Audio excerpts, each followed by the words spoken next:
सक्षम भारत, समृद्ध भारत। आज देश की 68% ग्रामीण आबादी को आर्थिक विकास और सामाजिक न्याय का हर आयाम सुलभ करा रही है हमारी 2,68,000 से अधिक ग्राम पंचायतें। गांव के समग्र विकास के लिए अब आवश्यक है कि हम संयुक्त राष्ट्र संघ द्वारा तय किए गए 17 सतत विकास लक्ष्यों को पूरा करने की दिशा में अपने कदम बढ़ाएं। ग्राम पंचायत स्तर पर सतत विकास लक्ष्य को अपनाने के लिए पंचायती राज मंत्रालय ने इन्हें 9 विषयगत थीमों में बांटा है। स्थानीय सतत विकास लक्ष्यों में एक महत्वपूर्ण थीम है गरीबी मुक्त और उन्नत आजीविका युक्त गांव। ऐसे गांव जहां कोई परिवार गरीब न हो, हर हाथ को काम हो और सभी जरूरतमंद आजीविका से जुड़े हों। इसके लिए हर ग्रामीण को रोजगार से जोड़ने एवं उसे आर्थिक रूप से सशक्त बनाने के लिए विभिन्न मंत्रालयों की योजनाओं एवं कार्यक्रमों के अभिसरण के माध्यम से उचित प्रावधान किए गए हैं।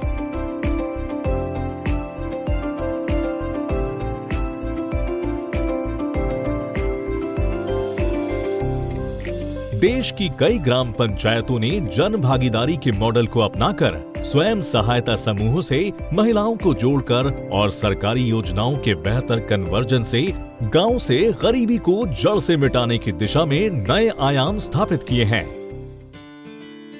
पश्चिम बंगाल के सुंदरबन क्षेत्र के दक्षिणी भाग में स्थित है दिगंबरपुर ग्राम पंचायत, जिसने महिलाओं के नेतृत्व वाली संस्था दिगंबरपुर शारदा संघ की स्थापना के जरिए इलाके की महिलाओं को आजीविका के नए स्रोत से जोड़कर उनके उत्थान की कई कहानियां भी गढ़ी है।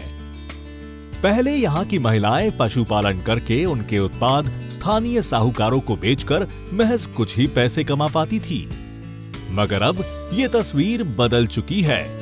दिगंबरपुर ग्राम पंचायत के माध्यम से शारदा संघ को दूध के प्रसंस्करण की आधुनिक मशीनें उपलब्ध कराई गईं। साथ ही महिलाओं को ऑर्गेनिक डेयरी फार्मिंग के बारे में भी जानकारी दी गई।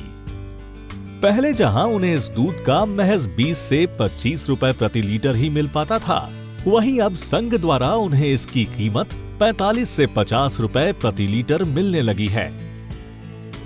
लेकिन दिगंबरपुर की कहानी यहीं खत्म नहीं हो जाती, बल्कि यहाँ से तो शुरुआत होती है एक लोकल ब्रांड के ग्लोबल बनने की, जिसका नाम है सुंदरिनी। सुंदरिनी एक पहचान है सुंदरबन की महिलाओं के कौशल की, उनके हुनर की, उनके गुणवत्तापूर्ण उत्पादों की, जो आज सुंदरबन के हाट से निकलकर कोलकाता के बाजार और मॉल्स के साथ साथ प्रतिष्ठित ई-मार्केट साइट पर भी खरीदारों को लुभा रहा है।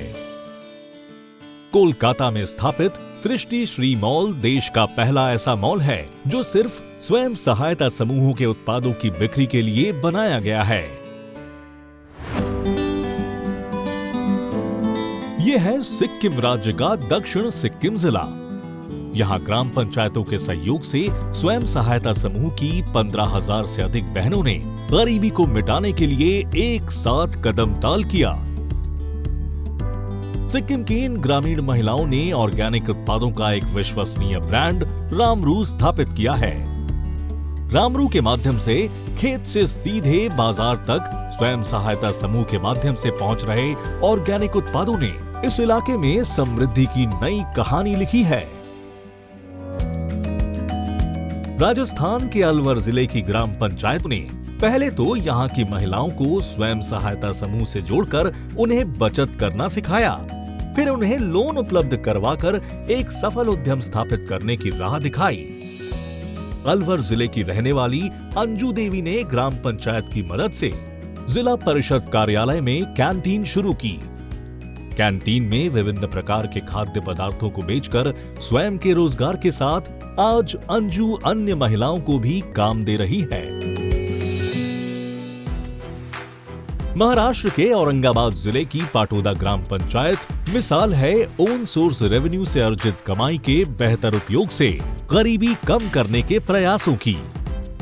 टैक्स के रूप में सालाना जमा होने वाली 20 लाख रुपए की राशि का उपयोग इस पंचायत ने स्कूलों की दशा सुधारने, बच्चों को स्कूलों में सेहतमंद भोजन उपलब्ध कराने और खेतों के लिए सिंचाई साधन जुटाने में किया है।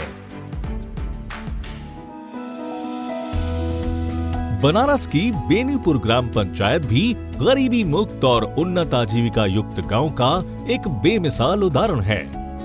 यूपी SRLM और NRO अहमदाबाद के बीच के कन्वर्जेंस कार्यक्रम स्टार्टअप ग्राम उद्यमशीलता के जरिए SHG की सदस्य गीता देवी को पावर लूम शुरू करने के लिए 1 लाख रुपए का लोन प्रदान किया गया। समूह की महिलाओं ने इस राशि में अपने बचत से 3 से 5 लाख और निकालकर पावर लूम खरीदा, जिसके बाद उन्होंने साड़ी बनाने का कारोबार शुरू किया। इसके लिए इन्हें पंचायत की तरफ से कौशल विकास के लिए विशेष ट्रेनिंग सत्रों का आयोजन किया गया। आज गीता देवी के पास खुद की 3 पावर लूम मशीनें हैं, जिसे अब ये 15 से 20 हजार कमाकर बिना किसी पर निर्भर हुए अपने परिवार की हर जरूरत को पूरी कर पा रही हैं। भारत सरकार के पंचायती राज मंत्रालय के सहयोग और मार्गदर्शन से आज देश की कई पंचायतें गरीबी के खिलाफ जंग में कामयाब हुई हैं। ये आत्मनिर्भर भारत की ओर हमारे गांव का एक मजबूत कदम है, क्योंकि समृद्ध और खुशहाल गांव ही हमारे भविष्य के भारत की नींव रखेंगे।